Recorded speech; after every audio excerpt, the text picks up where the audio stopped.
Last June, 28 years later, did something genuinely impressive.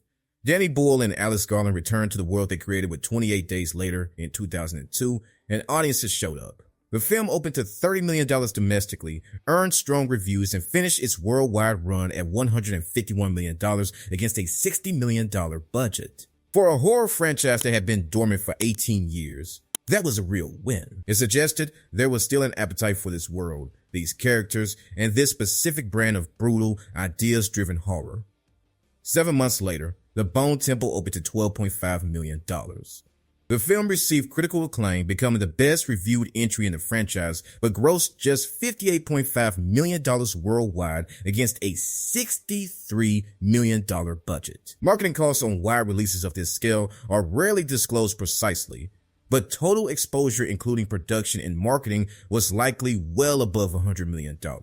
Against $58.5 million back, the math is painful. Here's the thing though, I'm calling this failure unsurprising, and I mean that.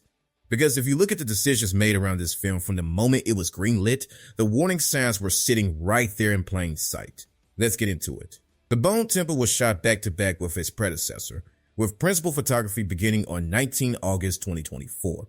The idea was to capitalize on the creative momentum and keep costs down by filming both entries in the planned trilogy in one extended production period.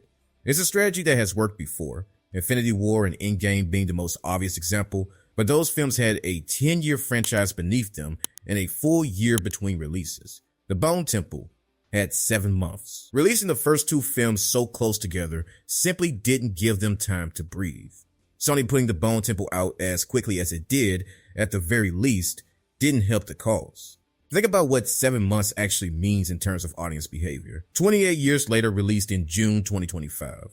By the time it reached home rental and streaming windows, a process that typically takes several months, audiences who missed it in theaters had a very narrow window to discover it, watch it, process it, and build genuine enthusiasm for a sequel before The Bone Temple arrived in January. Movies need time to find audiences. Sequels traditionally had that time. This one didn't get it. DaCosta told Empire that the drop-off in turnout came as a surprise to everyone involved, suggesting the film's struggles connected in part to audiences not fully tracking the release as a direct sequel given how quickly it followed its predecessor.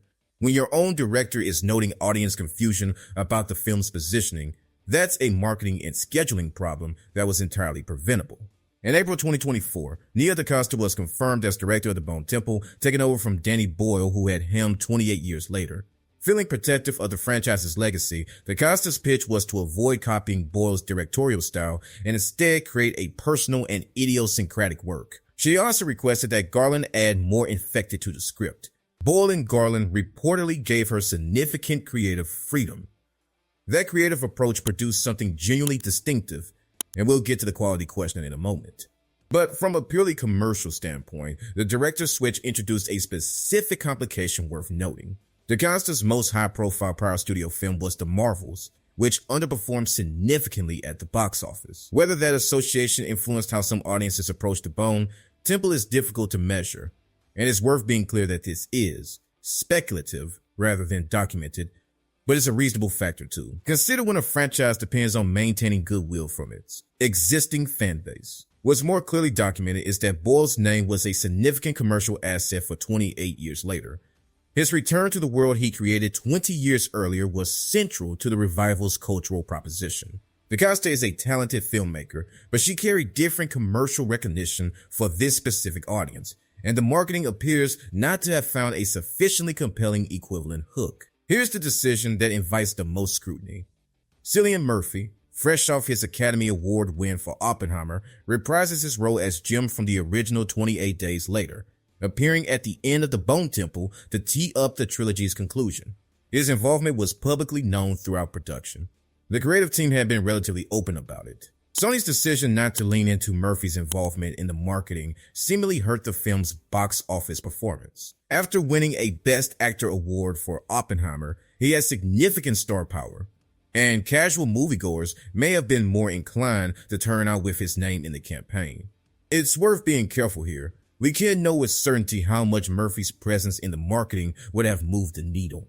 Studios sometimes make deliberate creative choices to protect narrative surprises, and there may have been good reasons for the approach that aren't fully public.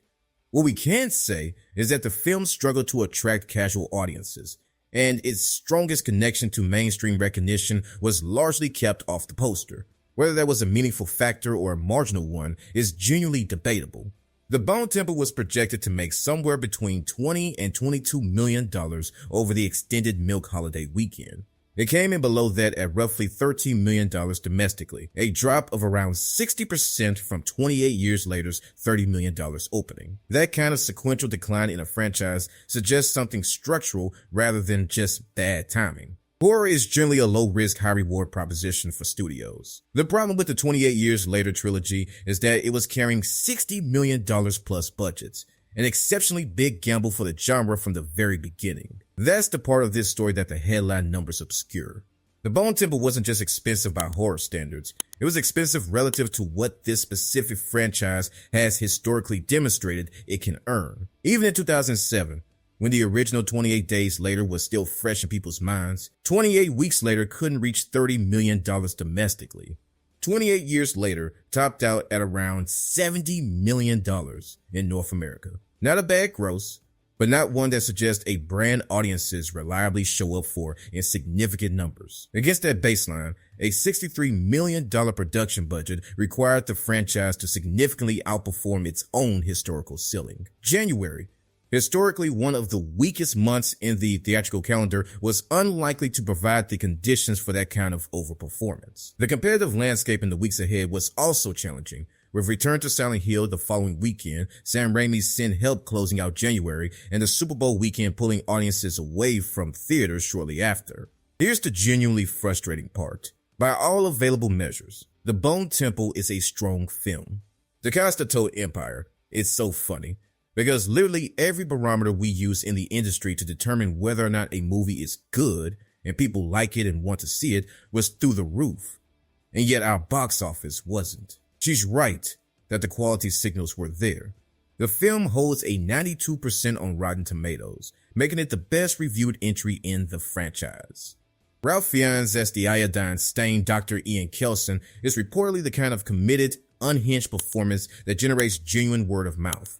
The film pushes the franchise's thematic ambitions further, exploring the nature of evil through its cult leader and its increasingly complex infected characters, in ways that critics responded to strongly. What it apparently isn't is an easy sell. The film alternates between the contemplative and the grisly. Its bold narrative choices, the themes of human violence set against innate humanity, make for a weighty film, but perhaps not one that reads as straightforward big screen escapism for general audiences. That's not a creative criticism, it's a commercial observation. Films that make real demands of their audience need either a larger built-in fan base or more time to find the right viewers. The Bone Temple had neither. DaCosta's own reflection is worth including, "I made a great film, and I'm really proud of it, and people liked it. I wish it made more money, but I'm really proud of it." Given what the film apparently delivers on screen, that seems like a fair assessment. The third film's future is now genuinely uncertain. Murphy had previously said the third film would only be produced if the second was a success, and while Sony had reportedly been moving forward with development prior to the Bone Temple's release, the weaker box office performance has left the trilogy's conclusion in question.